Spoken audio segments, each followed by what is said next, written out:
mas gusto nito mag-vlog. Okay? Yun ang ano ko diyan, interpretation ko kaya yun yung bumalik sa ospital. Kasi kung totoong manggagamot ka, kung totoong doktor ka, manggagamot ka ng pasyente. Hindi yung puro vlog ka lang, hindi puro advice ka lang online. Dex Macalintal sa specialist sa pagba-vlog. They're all doctor vloggers. Dr. Ron!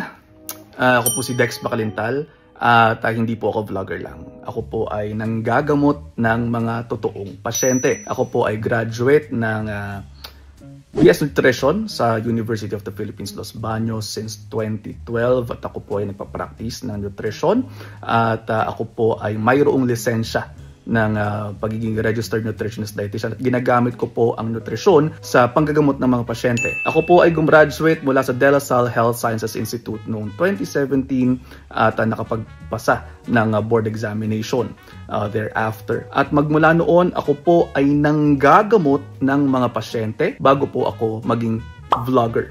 I would associate myself or I would call myself as an accidental vlogger because the TV stations that I knew from the start, like for example GMA7, dati akong artista ng GMA7, UNTV, no, nakilala din nila ako. Kinuha nila ako bilang resource speaker noong COVID-19 dahil for my experience in nutrition, dahil ako po ay nanggagamot ng mga pasyente sa pamamagitan ng nutrition, ng family medicine. Ako po ay Certified Primary Care Family Physician at para maging Certified Primary Care Family Physician mula sa Philippine Academy of Family Physicians, kinakailangan po nanggagamot po tayo ng mga pasyente. So ibig sabihin po, no, ginagawa ko lamang po itong video na to para din sa mga pasyente na nanonood sa atin. Ako po ay totoong doktor. Ako po ay may practice, no? Hindi po totoo ang sinasabi ni Dr. Ron na King Kong daw siya ng physical therapy. Okay, I give it to you, pare. No problem with that. Idol kita dyan. But to say na ako ay doktor na vlogger lang at hindi nanggagamot ng pasyente, sorry po. Ako po ay may practice sa Lipa City, Batangas, Macalintal Medical and Wellness Clinic. Ako po ay tumatanggap ng mga pasyente mula ulo hanggang paa, bata, matanda, may ngipin o wala. At ako po ay tumatanggap nga ng mga pasyente Mondays to Wednesdays sa Lipa. At ako po ay meron din pong clinical practice sa Marie France Thursdays and Fridays. At ako po ay meron ding aesthetic practice bilang ako po ay graduate ng Philippine Science of Skin and Aesthetic Medicine at member din po ako ng PAAMI.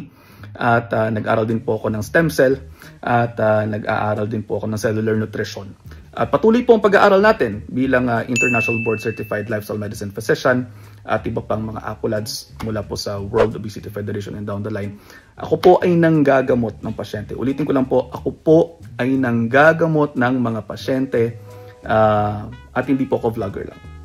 Ang pag-vlog ko po ay ginagawa ko lamang as my pastime at ito po ay outlet ng aking creative juice sapagkat yun nga, namimiss ko minsan ang pag-aartista.